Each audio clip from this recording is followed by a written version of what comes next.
Hi, I'm Brian from Gurufi.com. Today we're going to be talking about how you can ensure that you get a strong letter of recommendation.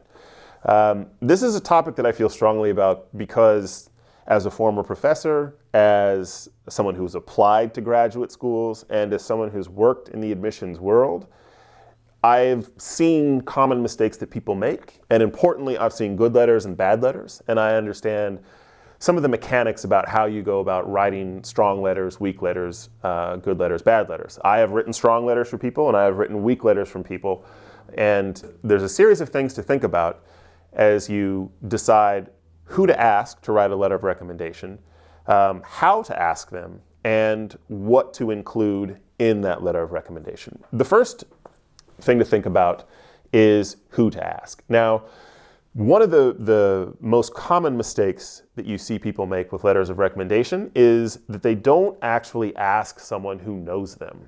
And so if, for example, you're applying to a business program and during your freshman year you took a business course with a well-known professor and you got an A on it and you say, okay, I'm going to have that person write my letter of recommendation. But if that course had 200 people in it and you never actually had any one-on-one interaction with the professor, there's not actually much that that professor can write about you other than the fact that you got an A in the class, and that's really not sufficient.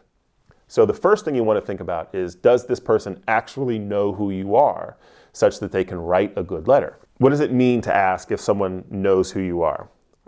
First, can they speak to your strengths? Can they even talk about your weaknesses? Because that's an important thing oftentimes that gets included in letters of recommendation.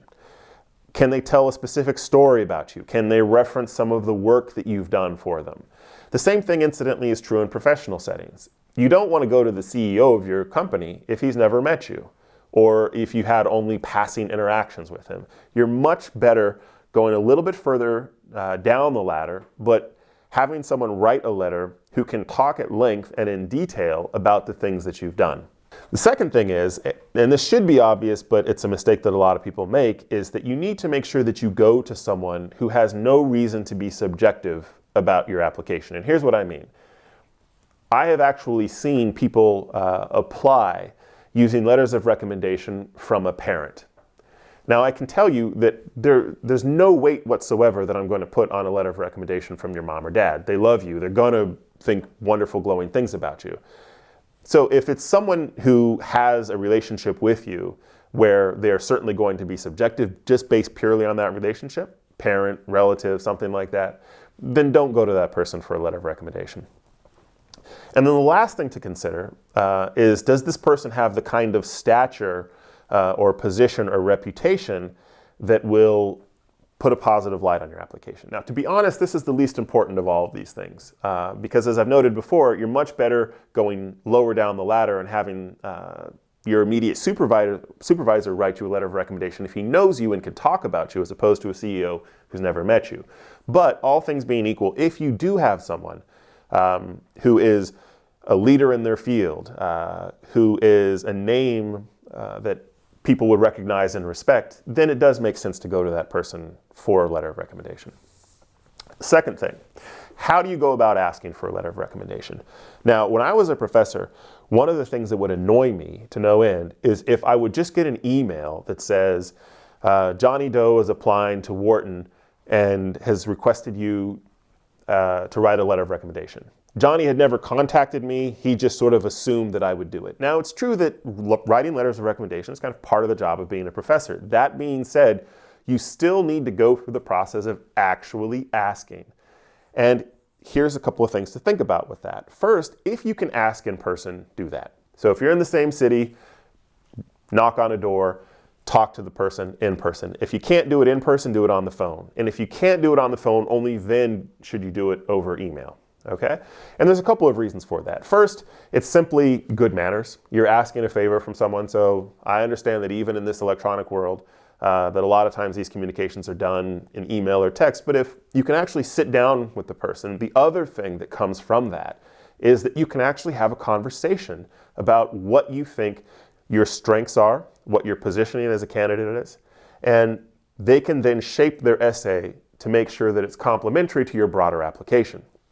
Third point, do make sure that you are mature and polite in terms of your interactions with the person. So understand that it does take a lot of time to write a good letter of recommendation. So make sure that you give them sufficient time to do it. So typically I say 2 weeks is a good minimum to think about. And also make sure that small things like saying thank you after they've submitted the letter, all those little interpersonal touches, and this all falls under the umbrella of don't just simply assume that someone is going to do it and that they have to do it and that they should, all right? Be grateful, be a good human being. What I can tell you, having written both strong and weak letters of recommendation, is that when you actually ask the professor or your work supervisor, colleague, whoever it is that's writing the letter, don't just ask, will you write me a letter of recommendation? Ask them, would you feel comfortable writing me a strong letter of recommendation? Make it clear that that's what you want. Because to be honest, as a professor, I can write a letter of recommendation for any student, for the most part, who's taken my class, and it will be very obviously written in a way so that when the person reads it, they understand, oh, Johnny's not actually a great student. He was just a student who took Brian's class. All right? So ask for a strong letter of recommendation. Do things like, if you have a draft version of your personal statement, provide that. If you have a draft version of a CV, provide that. Talk to them about what you think your positioning is as a candidate. What's your strategy? What do you think your strengths are? If there are particular things that you want them to include, then I would also ask them to add those things in as well. Now, it's important to remember that you should only ask them to include things that they have knowledge about. So if they were your economics professor and you did some charitable activity in Nepal that they had nothing to do with, there's no reason for this professor to write about those charitable activities because they don't know about them, right? Focus on the things that they would have knowledge of so that it remains from their perspective and that they can fill out the details, okay? What to include? Again, like you don't have a ton of latitude sometimes because some professors or some people just choose to write a letter and whatever input you give them, they can ignore or they can accept. But try to emphasize a couple of things. One, are there particular examples? So this is the providing receipts. Are there moments in work or class where you demonstrated skills that you are trying to emphasize in your application? Are there moments that you really want them to reinforce that were particularly noteworthy? And for the most part, people will tend to include those things. And so the more help that you can give to a letter writer so that you're not just turning over the process completely to them, it actually helps them write a better letter and it makes it a little bit easier for them, and they will appreciate that. So do ask them to emphasize certain accomplishments and stories and explain also why they were important. And lastly, as I said before, this is a process that can be very frustrating because you don't have complete control over it.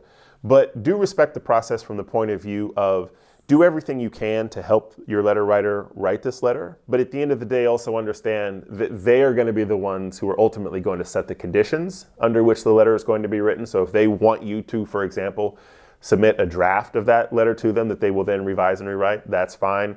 If they want you to fill out a questionnaire, some professors even have things like that, that's also fine. You, at the end of the day, need to understand that you are asking them for a favor. So make sure that you approach it with that mindset. All right? Thank you very much.